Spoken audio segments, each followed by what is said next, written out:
জীবাশ্ম জ্বালানি চালিত মধ্যম সারির গাড়ির উপর আরোপিত কর প্রত্যাহারের দাবি জানিয়েছে Bangladesh recondition vehicles importers and dealers association BARVIDA. বলা হয় এর ফলে বাজার সম্প্রসারণের সঙ্গে সঙ্গে সরকারের রাজস্ব আদায় বাড়বে। শনিবার রাজধানীর ঢাকা ক্লাবে এক সংবাদ সম্মেলনে এ দাবি জানানো হয়। সংগঠনটির সভাপতি আব্দুল হক বলেন, প্লাগ ইন হাইব্রিড গাড়িতে 2001 থেকে 2500 সিসি পর্যন্ত বিদ্যমান স্ল্যাবের সম্পূরক শুল্ক হ্রাস করে 30% করতে হবে। Brand new plug in hybrid গাড়ি এবং রিকন্ডিশন গাড়ির সম্পূরক শুল্ক ও রেগুলেটরি শুল্ক সমহারে আরোপের দাবিও জানানো হয়। বলা হয়, কর বৃদ্ধি ও ডলারের উচ্চ মূল্যের কারণে গাড়ি বিক্রি ও আমদানি কমে যাওয়ায় এ খাতে কর্মসংস্থান ঝুঁকিতে পড়েছে।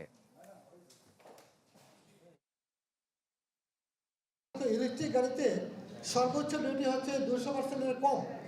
ফসিল ফুয়েলে সর্বোচ্চ ডিউটি হচ্ছে 1000%-এর মতো, যেটা পৃথিবীতে সর্বোচ্চ। আমরা মনে করি এই জায়গাগুলোতে যদি সরকার একটা সুচিন্তিত অ্যাডজাস্ট করতেন, তাহলে যাদের টাকা আছে তারা গাড়ি কিনতে চায়। সে যদি একটা গাড়ি কিনে আপনাকে দুটো গাড়ির ডিউটি দেয়, এই জায়গায় একটা অর্থনীতি আছে, সরকারের রেভিনিউ, রোজগারের একটা রাস্তা আছে, যে রেভিনিউটা আপনি সরকারের শিক্ষা, স্বাস্থ্য, জনগণের যে ব্যয় করতে পারেন।